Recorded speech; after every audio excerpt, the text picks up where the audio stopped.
आत्मा में एक अजीब भारीपन महसूस होता, जिसे वह छुपा नहीं पाती थी। उसने अपने दुख को कभी किसी के सामने नहीं रखा। उसके भीतर के जख्म गहरे थे और वह अपनी वेदना को अकेले ही सहन करती। एक दिन रिया ने सुना कि गांव के पास एक प्राचीन मंदिर है, जिसमें मां काली की मूर्ति विराजमान है। कहते हैं, मां काली केवल भक्तों की भक्ति नहीं सुनती, बल्कि उनकी निःशब्द पीड़ा और वेदना को भी महसूस करती हैं। रिया के हृदय में तुरंत यह विश्वास जागा कि शायद उसकी आत्मा की पीड़ा का कोई इलाज वहां मिलेगा। उसने मन ही मन सोचा कि यदि मां काली उसकी वेदना को समझ सकें, तो शायद वह अपने भीतर की बेचैनी और निराशा से मुक्ति पा सके। मंदिर पहुंचते ही उसने देखा कि मां काली की विशाल और भयभीत मुद्रा के बावजूद उसके चेहरे में अनकही करुणा झलक रही थी। रिया ने बैठकर अपनी आत्मा की वेदना को बिना शब्दों के मां के चरणों में समर्पित किया। उसने कोई प्रार्थना नहीं की, कोई प्रश्न नहीं पूछा, केवल अपनी निःशब्द पीड़ा को पूरी श्रद्धा के साथ मां के सामने रखा। उस क्षण रिया को लगा कि जैसे मां काली ने उसके हृदय के हर दर्द को महसूस किया। उसकी आंखों से अनजाने आंसू बहने लगे और भीतर एक हल्की सी शांति जगी। मां काली ने रिया की आत्मा में जैसे एक दीप जलाया। यह दीप किसी शब्द या ध्वनि से नहीं, बल्कि केवल श्रद्धा, समर्पण और आत्मा की गहराई से उत्पन्न हुआ। रिया ने पहली बार महसूस किया कि उसके दुख में अकेलापन नहीं था। उसकी वेदना को कोई देख रहा था, समझ रहा था और उसे सहला रहा था। उसने अपनी पीड़ा को स्वीकार किया, उसे दबाया नहीं, और यही स्वीकार्यता उसकी आत्मा के लिए पहला उपचार बन गई। उस दिन से रिया ने यह प्रण लिया कि वह अपनी वेदना को छुपाएगी नहीं। वह जानती थी कि मां काली हमेशा उसके भीतर की वेदना को महसूस करती रहेंगी और उसे धीरे धीरे अपने आशीर्वाद से शांत करेंगी। उसकी आत्मा ने पहली बार अपने भीतर एक अजीब हल्की सी आशा देखी। उसने समझा कि निःशब्द वेदना भी मां की कृपा से उपचारित हो सकती है, यदि उसे श्रद्धा, समर्पण और धैर्य के साथ महसूस किया जाए। धीरे धीरे रिया की आत्मा में परिवर्तन आने लगा।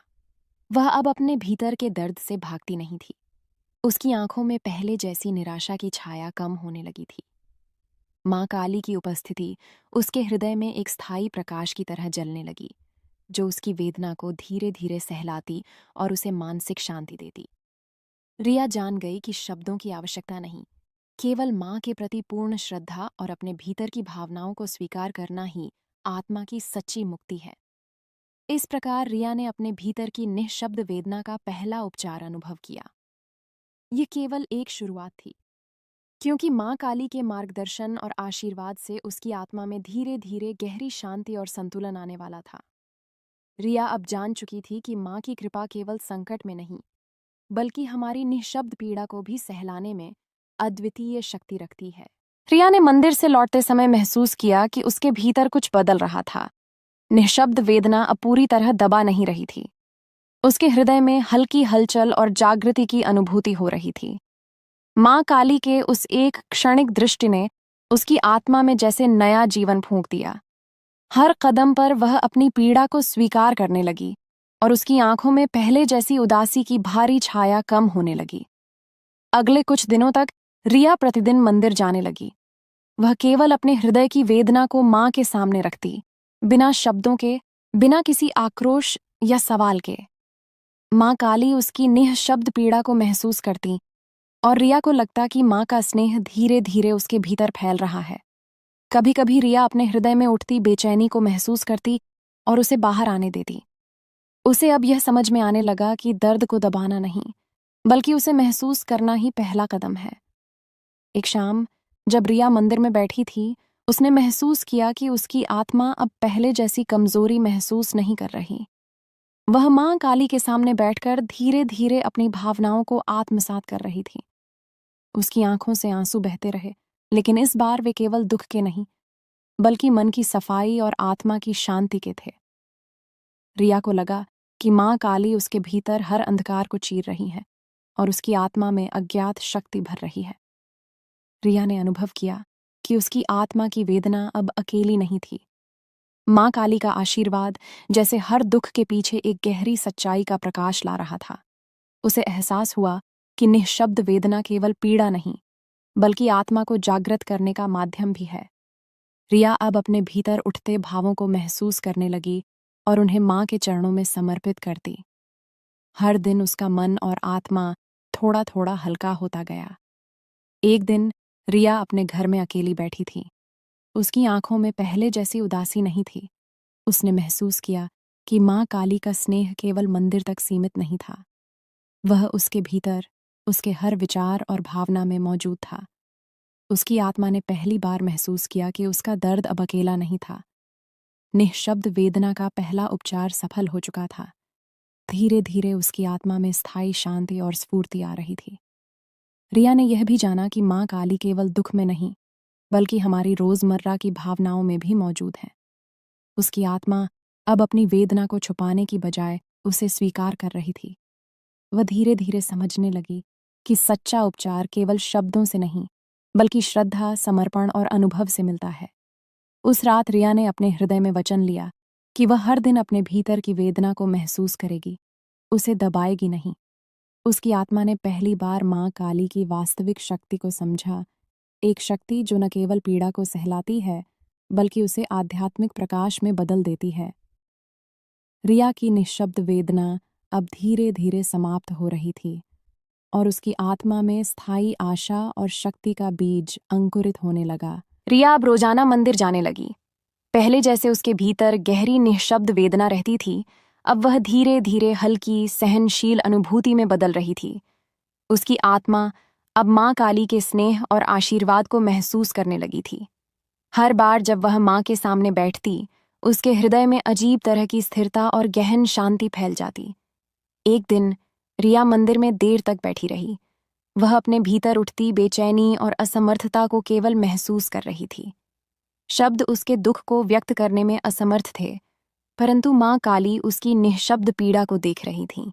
रिया को लगा कि माँ उसके भीतर की हर संवेदना को पढ़ रही है और उसकी आत्मा के जख्मों पर धीरे धीरे हाथ फेर रही है। उसकी आत्मा में पहली बार यह विश्वास जागा कि उसकी वेदना अकेली नहीं रही। समय के साथ रिया ने महसूस किया कि न केवल दुख, बल्कि भय और चिंता भी उसकी आत्मा को जकड़े हुए थे। माँ काली के सामने बैठकर उसने धीरे धीरे उन भावों को स्वीकार करना शुरू किया। वह अपनी कमजोरी और भय को दबाने की कोशिश नहीं कर रही थी, बल्कि उन्हें महसूस कर रही थी और उन्हें माँ के चरणों में समर्पित कर रही थी। इसी समर्पण ने उसकी आत्मा को शांति और शक्ति प्रदान की। रिया ने एक शाम महसूस किया कि माँ काली का मार्गदर्शन केवल मंदिर तक सीमित नहीं है। उसकी आंखों के सामने हर अनुभव, हर समस्या और हर वेदना में माँ की उपस्थिति झलक रही थी। घर में अकेली होने पर भी उसे यह अनुभव होता कि माँ काली उसके साथ है, उसकी आत्मा की निःशब्द वेदना को सहला रही है। यह एहसास उसके भीतर स्थायी शक्ति का संचार कर रहा था। धीरे धीरे रिया ने जाना कि उसकी आत्मा की वेदना केवल पीड़ा नहीं, बल्कि आत्मा को जागृत करने का माध्यम भी थी। माँ काली ने उसकी वेदना को उसकी शक्ति में बदल दिया। अब रिया हर कठिनाई का सामना निःशब्द धैर्य और गहन श्रद्धा के साथ करने लगी। वह अपने भीतर उठते हर भाव को महसूस करती, उन्हें स्वीकार करती और उन्हें अपनी आत्मा का हिस्सा बनने देती। एक दिन रिया ने महसूस किया कि उसकी आंखों में पहले जैसी उदासी और निराशा नहीं रही। उसकी आत्मा में गहरी स्थिरता और विश्वास का बीज अंकुरित हो गया था। उसने समझा कि निःशब्द वेदना को स्वीकार करना और उसे माँ काली के चरणों में समर्पित करना ही सच्चा उपचार है। उसकी आत्मा अब अपनी कमजोरियों और भय को स्वीकार कर रही थी और हर दिन उसे माँ काली का आशीर्वाद अधिक स्पष्ट रूप से महसूस हो रहा था। रिया ने तय किया कि वह अब कभी भी अपने भीतर उठती वेदना को दबाएगी नहीं। उसकी आत्मा ने पहली बार अनुभव किया कि माँ काली की उपस्थिति केवल संकट में नहीं, बल्कि हर क्षण में हमारी निःशब्द पीड़ा और भावनाओं को सहलाने में अद्वितीय शक्ति रखती है। इस अनुभव ने उसकी आत्मा को नई दिशा दी, एक दिशा जिसमें दर्द और पीड़ा अब केवल स्थायी शांति और स्फूर्ति का माध्यम बन गए थे। इस तरह रिया की आत्मा का दूसरा चरण पूरा हुआ। माँ काली के मार्गदर्शन से उसकी आत्मा ने न केवल अपनी वेदना को महसूस किया, बल्कि उसे सहनशील शक्ति और आंतरिक प्रकाश में बदल दिया। अब रिया अपनी आत्मा की धड़कन में माँ काली का मार्गदर्शन स्पष्ट रूप से अनुभव करने लगी थी, और यह केवल शुरुआत थी। उसकी आत्मा के पूर्ण उपचार का मार्ग अभी और गहराई तक जाना था। रिया अब महसूस करने लगी थी कि उसकी आत्मा में धीरे धीरे एक आंतरिक प्रकाश उभर रहा है। पहले जहां उसकी निःशब्द वेदना केवल भारी और दबावपूर्ण थी, अब वही वेदना उसकी चेतना को जगाने का माध्यम बन रही थी। मंदिर में मां काली के सामने बैठते ही वह महसूस करती कि जैसे उसका हर दर्द, हर भय और हर असहजता धीरे धीरे पिघल रही है। मां काली की उपस्थिति उसके भीतर की हर गहरी भावना तक पहुंच रही थी और उसे शांत करने के साथ साथ उसकी आत्मा में स्फूर्ति भर रही थी। एक दिन रिया ने महसूस किया कि उसके भीतर उठती बेचैनी अब इतनी तीव्र नहीं रही। वह केवल बैठकर अपनी आत्मा की वेदना को महसूस करती, उसे स्वीकार करती और उसे अपने भीतर गहन श्रद्धा और समर्पण के साथ छोड़ देती। उसकी आत्मा ने पहली बार यह समझा कि निःशब्द वेदना भी एक प्रकार का संवाद है, मां काली के साथ, उसके भीतर ही। इस संवाद ने रिया को यह एहसास दिया कि उसका दर्द अकेला नहीं है और उसे शब्दों में व्यक्त करने की आवश्यकता भी नहीं है। धीरे धीरे रिया ने देखा कि उसकी भावनाओं में परिवर्तन आने लगा है। पहले जैसे हर छोटी सी बात उसे परेशान कर देती थी, अब वह भावनाओं को सहजता से महसूस करने लगी। उसकी आत्मा अब हर दुख, हर भय और हर असफलता को केवल अनुभव के रूप में स्वीकार कर रही थी। मां काली की उपस्थिति हर पल उसके साथ थी। रिया ने जाना कि आत्मा की निःशब्द वेदना का उपचार केवल बाहरी साधनों या शब्दों में नहीं, बल्कि भीतर की गहरी स्वीकार्यता, श्रद्धा और मां के प्रति पूर्ण समर्पण में छिपा है। एक शाम रिया मंदिर में देर तक बैठी रही। उसकी आत्मा की हलचल अब शांति में बदल रही थी। हर आंसू, हर पीड़ा, हर असमर्थता अब उसके भीतर से गुजर रही थी, परंतु अब वे उसे कमजोर नहीं कर रही थीं। वह समझ गई कि मां काली की कृपा से उसकी आत्मा ने वेदना को शक्ति में बदलना सीख लिया है। उसका हृदय हल्का महसूस कर रहा था और उसके भीतर धीरे धीरे स्थिरता और आत्मविश्वास की भावना जगी। रिया ने अनुभव किया कि निःशब्द वेदना को दबाना या उसे नकारना केवल उसकी पीड़ा को बढ़ाता है। केवल उसे महसूस करना, स्वीकार करना और मां काली के चरणों में समर्पित करना ही उसे सच्ची मुक्ति देता है। मां काली की दृष्टि में वह अपनी कमजोरी और अपनी वेदना दोनों को सुरक्षित महसूस कर रही थी। उसकी आत्मा अब हर चुनौती को सहन करने और हर अनुभव से सीखने की क्षमता पा रही थी।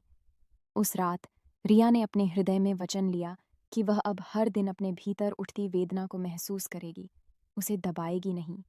उसकी आत्मा ने पहली बार अनुभव किया कि मां काली की शक्ति केवल संकट में ही नहीं, बल्कि हर क्षण उसके भीतर उठती निःशब्द पीड़ा में भी मौजूद है।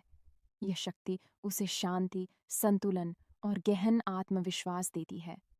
रिया अब जान चुकी थी कि उसकी आत्मा का उपचार केवल बाहरी साधनों से नहीं, बल्कि भीतर के गहरे अनुभव और मां काली के साथ स्थायी संबंध से संभव है। उसकी निःशब्द वेदना अब धीरे धीरे एक गहन आंतरिक प्रकाश में बदल रही थी, जो उसे हर दिन अधिक स्थिर और सशक्त बना रहा था। यह परिवर्तन उसकी आत्मा के लिए केवल शुरुआत थी। मां काली की उपस्थिति और आशीर्वाद से उसकी आत्मा अब पूर्णता की ओर बढ़ रही थी। रिया अब पूरी तरह महसूस कर रही थी कि उसकी आत्मा की निःशब्द वेदना केवल पीड़ा नहीं, बल्कि उसके भीतर गहरे आध्यात्मिक जागरण का माध्यम बन रही है। पहले जहां हर क्षण उसे भारी और अकेला महसूस कराता था, अब वही वेदना धीरे धीरे उसकी चेतना को जागृत कर रही थी। मंदिर में मां काली के सामने बैठते ही रिया की आत्मा में एक अद्भुत शांति फैल जाती। उसकी वेदना अब केवल मन को विचलित नहीं करती, बल्कि उसकी आत्मा को भीतर से मजबूत बना रही थी। रात के समय जब रिया अकेली रहती, तब भी उसे महसूस होता कि मां काली उसके साथ हैं। हर आंसू और हर निःशब्द पीड़ा में मां काली की उपस्थिति उसे सहलाती, उसे शांत करती और उसे शक्ति देती। उसने अनुभव किया कि जब वह अपनी आत्मा की पीड़ा को महसूस करती, उसे स्वीकार करती और उसे समर्पित करती, तो उसके भीतर अज्ञात शक्ति जागृत होती। वह समझ चुकी थी कि निःशब्द वेदना भी भक्तिपूर्ण संवाद का रूप है, मां काली और उसकी आत्मा के बीच।